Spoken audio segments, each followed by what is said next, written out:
Good morning, Knicks fans. Big Nick Burt here. What's up? How's everybody doing? I took a few days off. I was in South Florida. Good to be back. I took my COVID test. Negative, baby. Negative. So, this goes to show you, you wear your mask, you wash your hands, you social distance, you can get it done. So, don't let this stuff scare you in the house. Just when you go out, make sure you eat your vegetables. All right.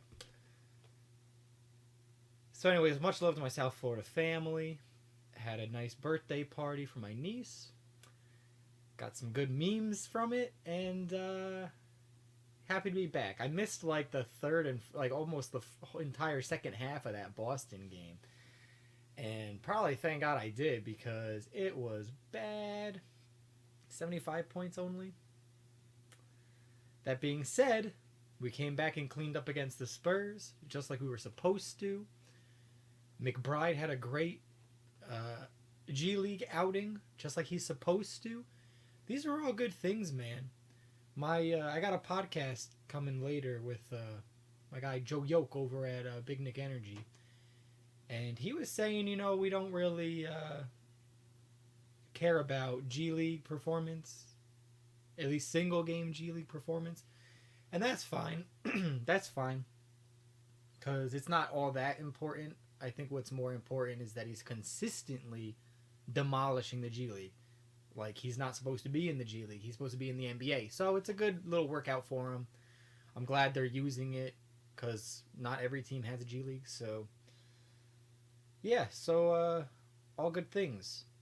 I think the most shocking thing about the win against the Spurs, it must have been a Monday night energy or something. I don't know. But what's up with everybody? The moment the game was done, no one has anything nice to say about RJ, the team, the win. Everyone wants to talk about Thibs and Obi and Randle. Just a constant cycle of Thibs, Obi, Randle. If Randle plays good, it's why do we have Obi? If Obi plays well, it's why didn't we play him more? If neither of them play well, it's why isn't Thibs doing something better? So I'm not all with that, man. That stuff has got to get cut for me because it's just enjoy the win. Why are we loading up the trade machine? Why are we even worried about it? Enjoy the win. It was a good victory against a good team. I mean, not a championship contention team, but a good team nonetheless. We came out there, won the game we were supposed to win. Personally, I like that a lot. It's one of my favorite things. And Boston, we knew could go either way.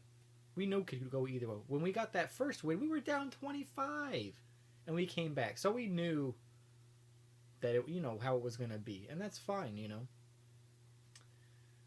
So what's going on? What's the so the real fun time I was having? So this last game, I was talking in my Discord server, and I'll put a link up for the Discord server. I think if people want to join it, we do game chats and just fan stuff. Talking about the game, talking about hopes and wishes. But anyways, we got talking about back when we played or whatever, and I got this friend, right? I guess he grew up in Missouri, and I grew up in upstate New York, right?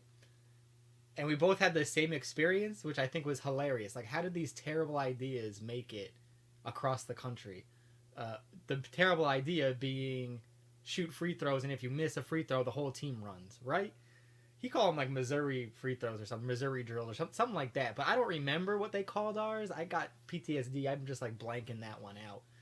I'm not going to even remember the name of it. I don't even remember the coach's name who made me do it, honestly, because you just hate him so much in that moment. So, why is that? Can anybody tell me? Go ahead and share your terrible drills they made you do. My pops, I know he had the same thing. Foul shots. If you miss a foul shot, run. Why is that? Why do they do that to us? Don't keep practicing the foul shot. Run. How is running going to make me make foul shots? But anyways, I just think it's funny that these terrible, terrible ideas transcend county lines, transcend everything. I mean, I think the guy I'm talking about is even a little bit older than I am. So it's like, how did all these boomers get the same idea how to get good at free throws? And clearly it didn't work. I mean, I'm good at free throws now because I didn't want to run. But in contrast, maybe I should have used some more running. Maybe I needed more cardio. It's all misguided. It's all misguided. I don't really get it personally. So yeah, we were talking about our favorite food. We were talking about our least favorite drills. And I just think it's hilarious to think, because I was talking about, this coach I had growing up, who reminds me exactly of Thibodeau, and so that's how we got on the subject of it. So if you got any good coaches that you want to shout out, maybe shout them out in the comments. Shout out some drills. Maybe we can live through our shared experience, and talk about it. So let me know. We'll talk about it. I really do like hearing people's trauma from basketball. I think it's pretty funny. But otherwise, my trauma from the Knicks is deep. So I'm really glad we came out to the Spurs. I think that gave us a lot of positive energy to say, yeah, we're not a bottom of the barrel team. No, sir. We're trying to go. We're middling, but we're trying to go. So, hey, all it takes is one guy going Super Saiyan, right? Look at RJ, baby. How could you be upset with this performance? Like, I don't know what Thibodeau said in that third quarter timeout. Now it's probably 4 or 5 games back. But it was like a light switch. Ever since that timeout, RJ came out gunning, ready to murder everyone in his path. Yo, he had that really nice. Got inside. So the play before, he got inside, went up strong, got blocked. All right? We've seen it all the time. It happens. The style of play he does, people are saying he needs more finesse. So the next play down, he came in, stopped, spun out of it, and fadeaway jumper on the inside. Very difficult shot. That's a shot I see Randle do quite often. That's a shot that reminds me of Kobe. And now we're seeing RJ do it, and I love it. So I'm with it, man. I like these New York Knicks. I like where we're going. Trade deadline. Trade deadline is coming. What did they say? February 10th? Is that right? So a lot to look forward to. I think most people don't expect us to keep everybody. And I think you'd be foolish to think we're going to keep everybody. I don't think we are. And I don't even think... I'm in the camp now that I think we're just going to do a trade to help a team out. We're not going to do a monster trade for us. We're going to do a monster trade to help a team out and get some expiring contracts, get some picks. I think that's the way. That's at least the way it feels. So, hey, I could be 100% wrong. We'll see. February 10th. So it's coming. I mean, the date passed, came and went for guaranteed contracts, okay? Now, since those are all guaranteed, now we're seeing who said, I think it's the Clippers, if they trade Ibaka, a $9 million contract, if they trade Ibaka, it saves them like $40 million because of the luxury tax. That's the type of favor I'm talking about. That's where I think this team is going, because we don't have the team to plug and play a superstar. And we do have a team that's young that we want to see grow. So I think it'd be really foolish at this point to plug and play a superstar by giving up 3 or 4 guys plus picks, okay? I just think that they could completely bamboozle me and do something I'm not even thinking about. So the potential is there, and the important thing is we have flexibility, and that's why we're able to even have these conversations, is because we have flexibility with our cap, with our players, with our contracts that we have under contract, right? Listen, Noel feel better, Rose feel better, Kemba feel better. I know all you guys are out with injuries. Noel's out with conditioning. That COVID, man, must have hit you up real bad. So, all positivity out to you. Rose, you know, we know the deal with you, man. Just rest up. Don't get complacent, you know. And just know when you're ready to come back, hey, we're here for it. I've seen a lot of Rose jerseys out there. And Walker, same thing, buddy. Like, when you feel good, come and play. Because we see what you can do, man. We see what you can do. We see what you can do. We know who you are. And that's why you're here. That's why we signed you up. Because we know who you are. Same thing with Fournier, baby. We know who you are. Listen, we know who these guys are. We know who Randle is. And I think that's why people were so upset, you know, with the last couple games. Upset with Randle because they know what he's capable of. They know who he is. But listen, I'm not so upset with Randle over him not being the number one option, okay? The reason being is you need to know when to defer to your teammates. And he's showing that. He knows when to defer to his teammates. And clearly, RJ has had it going.